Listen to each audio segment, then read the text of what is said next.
I think it's safe to say that Ryan Murphy and Brad Faulkner really don't understand slasher horror as they would, I guess, perceive that they do. And they would rather sacrifice performance, writing, and tone for cheap fan service and memes. Yeah, memes. Hi, my name is IDK Revy, and on my channel, I watch things so you don't have to. Today, I will be reviewing episode 2 of American Horror Story Season 9, 1984. So if you're returning to the channel, welcome back. If you are new to the channel, welcome to the channel. Please consider subscribing below, hit the notification bell, and leave a comment in the comment section letting me know what your thoughts of American Horror Story episode 2 were. So, when it comes to slasher films, the thing that makes slasher films work is the fact that the randomness of the deaths and without any justification why these people are getting death. Pretty much no motive as to why someone's getting killed. Rather, you're just a victim of circumstance. You're in the wrong place at the wrong time. Or I just happen to just pick you as the sign of my own morals and my own principles, and that is why you die. I know I'm sounding kind of like the guys in Scream where, you can't have motive because motive ruins everything. So when I was watching episode 2, it started off strong. You had Mr.Jingles return for another brutal kill to kill some random lady who is not important in this episode. But as we learn more in episode that there might be something interesting and she might come back because it doesn't seem as if people really die at this camp. So she died, and then from that point on, the episode just went from like up here, from like episode 1 to episode 2, and then it just took a nosedive. So we follow Brooke again as she's still dealing with the trauma of, the night prowler chasing after her. And so Brooke pretty much gives us this story, this backstory about like when she was about to get married and her fiance thought that she was like cheating. So he killed the guy, I guess one of his best men. He killed him and then killed another man and killed himself, which left Brooke in this constant state that like she's afraid to like get in a relationship with somebody because the guys she gets a relationship with are just gonna always get hurt, which was weird. And then you have this scene where like Cody Fern's character, Xavier, he runs back into this guy who shot like porn back in the 80s. And then like, Cody Fern didn't want to shoot porn for him, but the guy insisted because he was going to make sure he became a good actor. Because you remember, as Cody Fern's character said, I want to be a real actor. And so, the guy comes back, this perverted producer comes, and then he's like, well, I'm not gay, but we got this porn of you. And like I said, that's just fan service because a lot of people like Cody Fern.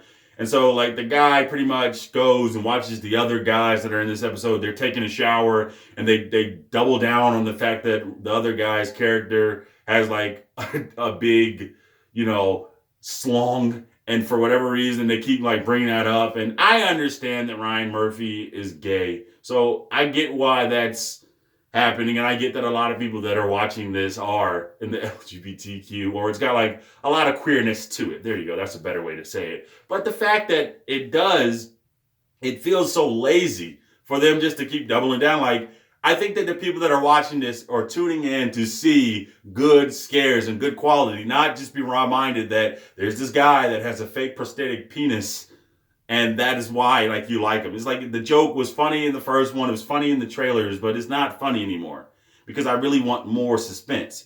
So throw that out of the way. And then we get the night prowler who is killing people, but then the people aren't dying. They're reincarnating and coming back to life, and he doesn't understand. So he goes and finds Margaret, the camp counselor, and she is like this, like, loving mommy type to the night prowler who just needs to be listened to and understood. And she keeps talking about Jesus, Jesus, Jesus. And she's like ultra religious, but then understanding of this serial killer, which is weird because she was like super judgmental to the camp counselors, but then like completely understanding to a serial killer. And so the episode ended with Mr.Jingles, coming around and killing more people. And then it ends with the knocking on the door. So a recap, and I know I spoiled a lot of stuff. So a recap of this episode, it was just bad because not only was the writing at times bad, like the stuff that the people are saying in this show is awful.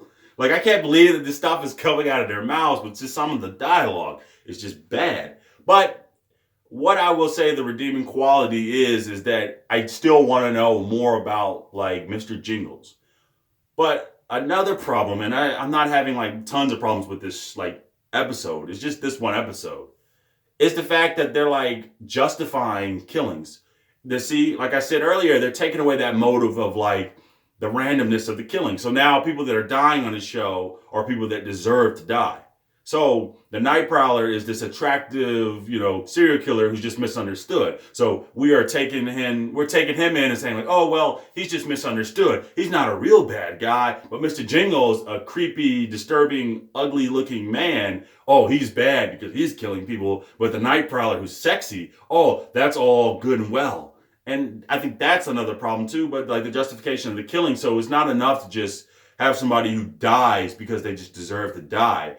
We watched Cody Fern's producer, who was this pervert. He got stabbed in the head because he was like a pervert and he's like peeping on these other men taking showers. Or we have, Brooke's character, her fiance, who pretty much kills the other guy who he thought was cheating. So there has to be some type of justification to the killing, unless, if not, then it's just like mindless killings. And I think that kind of takes away the tone of it because it doesn't ever feel scary. It doesn't feel like there's anything wrong. It just feels like, oh, the bad people are going to die on this show and all the good people are going to live because they're good.